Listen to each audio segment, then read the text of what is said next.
से ज़्यादा तो खाने के ही मैटर आते हैं लोगों के पास।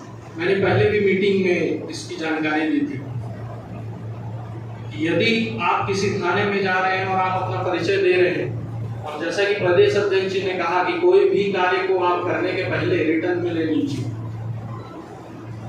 किसी भी प्रकार की जानकारी उनको देनी है या कुछ भी वो आपसे हेल्प चाहते हैं तो पहले स्टेट प्रेसिडेंट, स्टेट सेक्रेटरी या जो भी उस समय मौजूद है उसके नाम से एक लेटर होना जरूरी, ताकि आप जब थाने जाएंगे तो पुलिस वाले का पहला क्वेश्चन आपसे ये रहेगा, पीड़ित ये है, आप कौन हैं? तो आप ये बताएंगे कि सर हम मानव अधिकार से हैं और सर ने हमको लेटर दिया है, ऑथराइज किया है हेल्प करने के लिए। वो थाने आने के लिए झिझक रहे थे या आपसे बात करने के लिए डर रहे थे और उनके साथ ये गतिविधियां कर चुकी है और जिसके लिए परेशान चल रहे हैं और थाने नहीं आ पा रहे थे। तो ये चीज का जरूर ध्यान रखिए कि यदि कोई भी कार्य या किसी भी प्रकार की आप हेल्प करें तो रिटर्न में जरूर आपके पास पहुंचे। अब रही बात थाने में FIR की, कि कुछ मामले ऐसे आ जाते हैं जो गवर्नमेंट के बिहाफ में रहते हैं।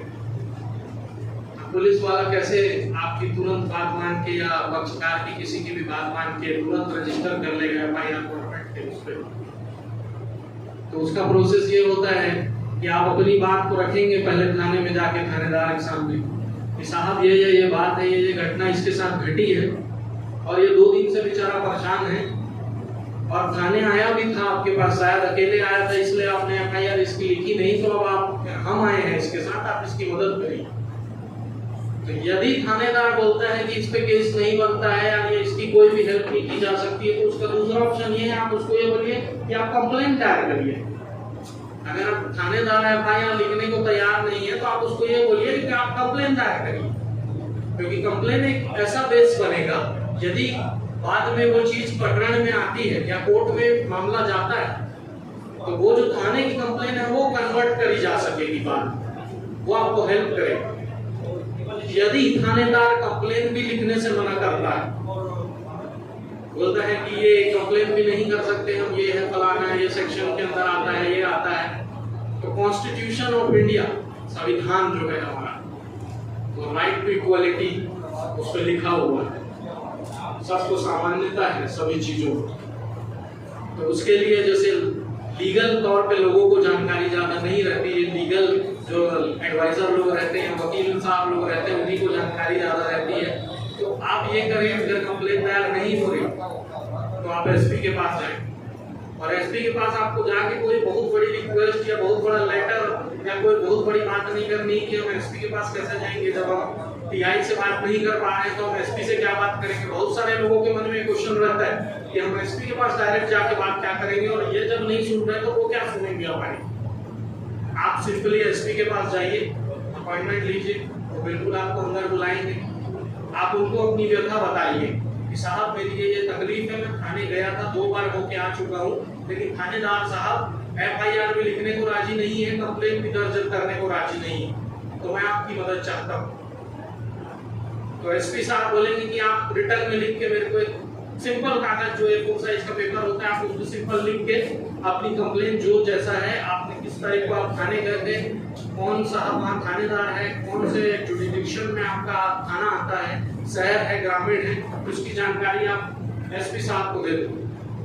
यदि 7 दिन के भीतर SP साहब भी अगर कार्रवाई नहीं करते तो आपके पास एक और पावर है जो कॉन्स्टिट्यूशनली बेस्ड है।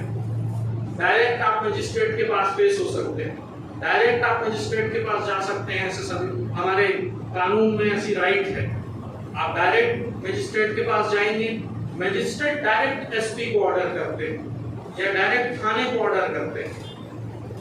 यदि अगर इनका मामला जो है वैलिड है, ये सही में परेशान है और जो चीज हो रही है FIR तुरंत होनी चाहिए या कंप्लेन तुरंत होनी चाहिए या कंप्लेन के दायरे में है, तो वो आदेश करेंगे।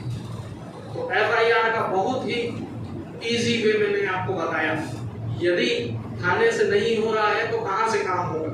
मजिस्ट्रेट लास्ट है और मजिस्ट्रेट साहब आप इस चीज पे मदद जरूर करेंगे। अब आपका क्वेश्चन ये होगा कि जब SP साहब नहीं सुने तो हम मजिस्ट्रेट के पास में कोर्ट में कैसे पेश होंगे? उसके लिए तो हमको वकील को लेके जाना पड़ेगा। तो वकील साहब बोलेंगे पैसा लगेगा। अब आप बोलेंगे कि एफआईआर लिखाने का भी पैसा देंगे हम।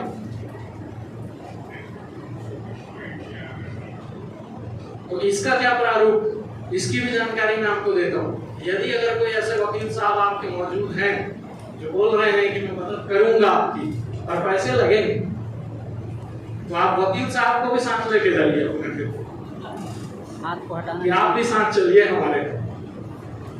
और मजिस्ट्रेट कोर्ट में जो भी मजिस्ट्रेट कोर्ट रहता है, वहाँ पे जो दरबान रहते हैं, आप उनको जानकारी दीजिए कि मैं ये कार्य के लिए मजिस्ट्रेट साहब से मिलना चाहता हूँ।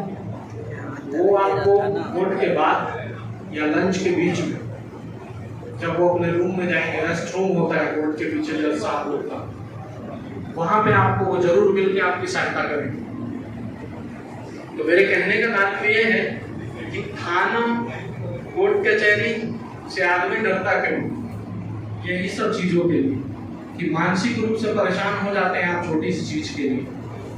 एक मैं बहुत छोटा सा एग्जांपल बताऊंगा। हम लोग सब मोबाइल फोन यूज करते हैं, और हमारे मोबाइल फोन यदि घूम गए होंगे, किसी के घूमे होंगे, तो वो जब थाने गया होगा तो एफआईआर नहीं लिखी होगी। थानेदार आपको बोलेगा इसकी एफआईआर नहीं लिखाती, बोलेगा वो आपको कागज में एक लिख के दे देगा, वो कंप्लेंट भी नहीं रहेगी।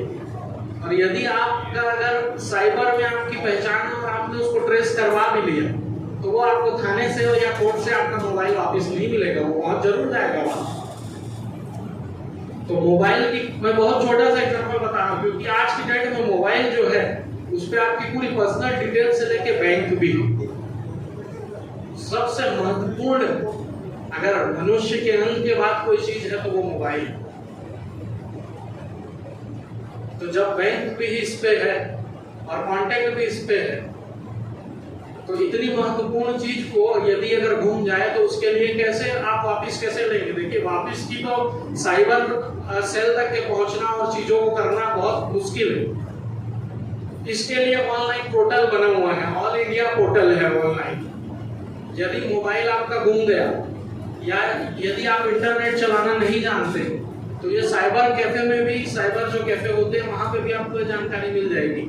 आप बोलेंगे कि ऑनलाइन हमको मोबाइल कंप्लेंट करनी है, गुम गया है मोबाइल, तो इसकी एक वेबसाइट गवर्नमेंट ने बना के रखी है, पुलिस डिपार्टमेंट ने इसकी एक वेबसाइट बना के रखी है। उस पे आपको जो अगर जैसे मोबाइल आपका घूम गया तो आपको उस पे EMI नंबर जो होता है, IEMI नंबर बोलते हैं, वो यदि आपको याद नहीं है तो आप उसको एक जगह सेव करके रख लीजिए आज। या नहीं तो बहुत सारे बॉक्स जो रहते हैं, मोबाइल के जो बॉक्स आते हैं, उस पे IEMI नंबर रहता है, आप उसको कहीं सेव करके रख लीजिए। IEMI नंबर क्या करता है कि जो भी इस पे ट्रेसिंग चीजें रहती, जो भी नेटवर्किंग की चीजें रहती, जो आउटगोइंग रहेंगी जो इससे, उसको ट्रेस करके आपके मोबाइल को ट्रेस करवाएगा। और ये फ्री ऑफ कॉस्ट होता है। जो साइबर सेल रहते हैं, इसकी यदि कंप्लेन नहीं भी लिखी जाए और ऑनलाइन माध्यम अगर आप जाएंगे तो वहां पे भी आपको ये सुविधा मिलेगी। लेकिन क्योंकि थाने वाले ये जानते हैं कि अगर FIR और कंप्लेन हम दर्ज कर देंगे तो हमारे सिर पे चढ़ जाएगी चीजें, हमको ऊपर से साइबर सेल से आदेश आएगा और फिर हमको सर्च करना पड़ेगा, उस पर कौन टाइम वेस्ट करेगा। तो सबसे इजी प्रावधान है, ऑनलाइन इसकी पोर्टल बनी हुई, आप EMI नंबर को रजिस्टर करिए। किसी से पूछने की बात और किसी को रिक्वेस्ट करने की जरूरत नहीं। साइबर कैफे में जाइए, अगर यदि आपको नहीं आता है, साइबर कैफे वाले को नंबर दीजिए, वो कांटेक्ट नंबर पूछेगा कि कौन सी कंपनी का सिम चल रहा था या कौन सा कांटेक्ट नंबर आपको उस पर इनबिल्ट था, उस चीज को दीजिए। उस चीज से ट्रेसिंग तो हो जाएगी आपके फोन की। अगर फोन नहीं भी मिल पाएगा तो आपको ये तो पता चल जाएगा कि फोन कहाँ है, और यदि आपके आसपास में है तो आप संबंधित थाने को जानकारी दीजिए। फिर तो मानव अधिकार जो है वो यही सब छोटे छोटे अधिकारों से ही बना हुआ। अब ये तो हो गई थाने की बात। अब कोर्ट की बातें करते हैं।